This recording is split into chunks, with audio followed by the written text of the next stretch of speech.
To add or subtract rational algebraic expressions, we use some of the same methods that we use in arithmetic for adding and subtracting fractions. For example, if I want to add 2/3 plus 4/5, I can't add those fractions unless I have the same denominator.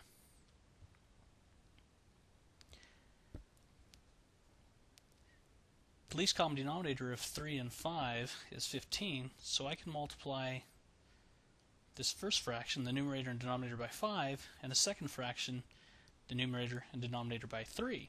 I'm multiplying each fraction by 1, so I'm not changing the value of the fraction, just the looks of the fraction.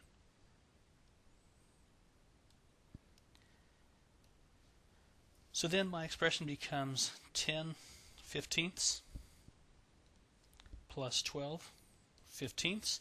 Since I have the same denominator, I can keep that denominator and add the numerators. So the sum comes out to be 22/15. We'll use the same process of multiplying the numerator and denominator by what we need to get the common denominator for each fraction so that we can add and subtract the fractions when we are working with algebraic expressions. Here's an example.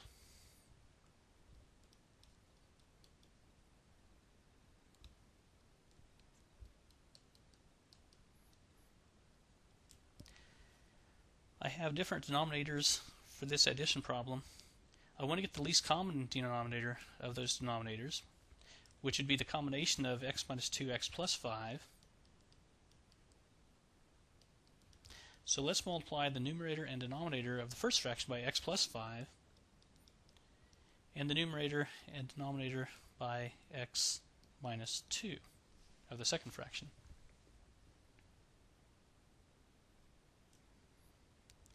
If I distribute my numerators, distributed 4 throughout the first x plus 5, 4x plus 20 over x minus 2x plus 5. Distribute the 3 throughout the numerator, 3x minus 6 over x plus 5x minus 2. Since I have the same denominator, I can keep that denominator and combine the numerators. Let me write out the numerator as a single numerator, 4x, or the numerators as a single one, 4x plus 20 plus 3x minus 6. And if I collect like terms, 7x plus 14 all over x minus 2, x plus 5. Now we might notice that the numerator can be factored down, so I might want to factor that down to see if something will cancel with the denominator. If I factor 7 out of the numerator, I have 7 times x plus 2 in the numerator, but the x plus 2 is not common with something with either one of the factors in the denominator. So either of these forms would work as a final form for this problem. Let me give you a practice problem.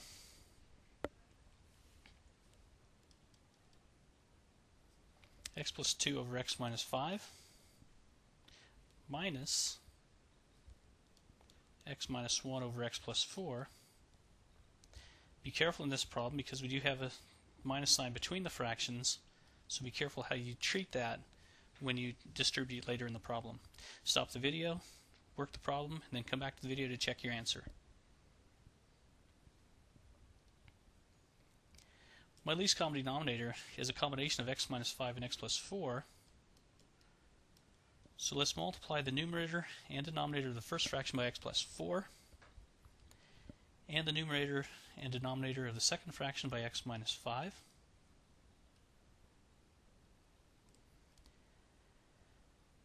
My first numerator, if I multiply this out, we have x squared plus 4x plus 2x plus 8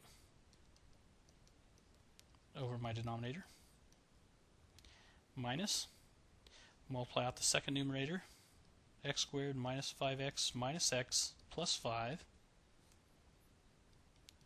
over the denominator. Since I have the same denominator in both fractions, I can combine those as a single fraction. And let me write out my numerator distributing the negative sign.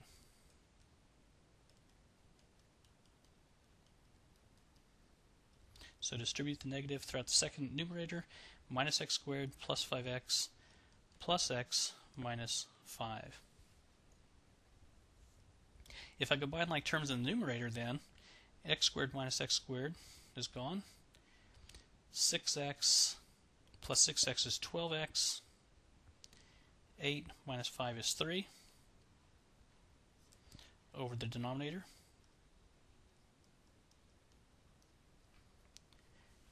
And once again, I might notice that 3 can be factored out of both parts of the numerator. I'll factor this down to see if I can cancel and reduce the fraction down anymore, which I can't. So again, I could have left the answer in either one of these forms.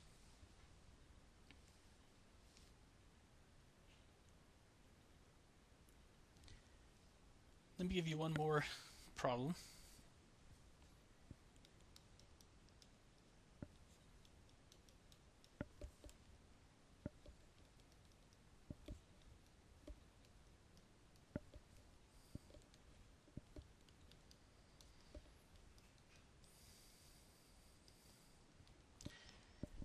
I'll have you work this problem, but I want to give you a hint first. Notice we have x squared minus 1 in the middle fraction as the denominator.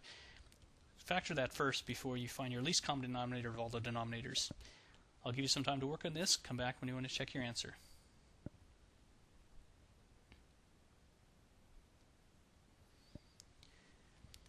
If we factor this denominator in the middle fraction, let me write everything else down for this problem. It factors into x plus 1, x minus 1.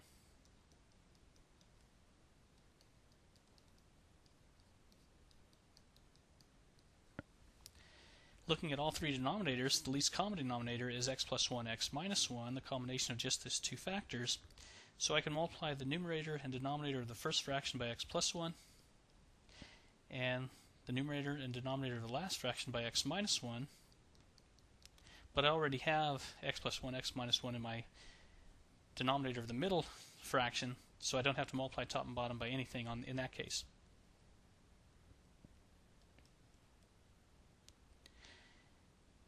Let me multiply out the numerators. X squared plus x squared plus x plus 2x plus 2 all over my denominator, minus second fraction, don't have to multiply anything out, and the last fraction, x squared minus x minus 4x plus 4 over my denominator. The denominators are the same,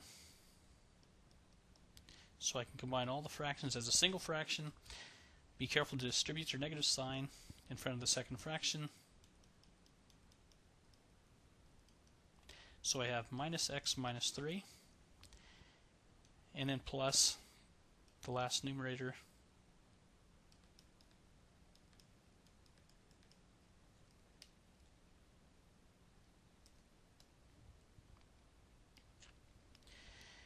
collecting like terms.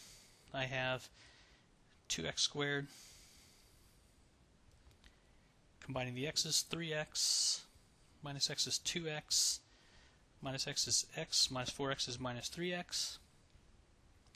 2 minus 3 is negative 1, plus 4 is 3 over my denominator. So again, in simplifying rational expressions, fractional expressions algebraically, we use the same methods we do in arithmetic, in that we have to get the same denominator in all of the fractions before we can add and subtract the fractions.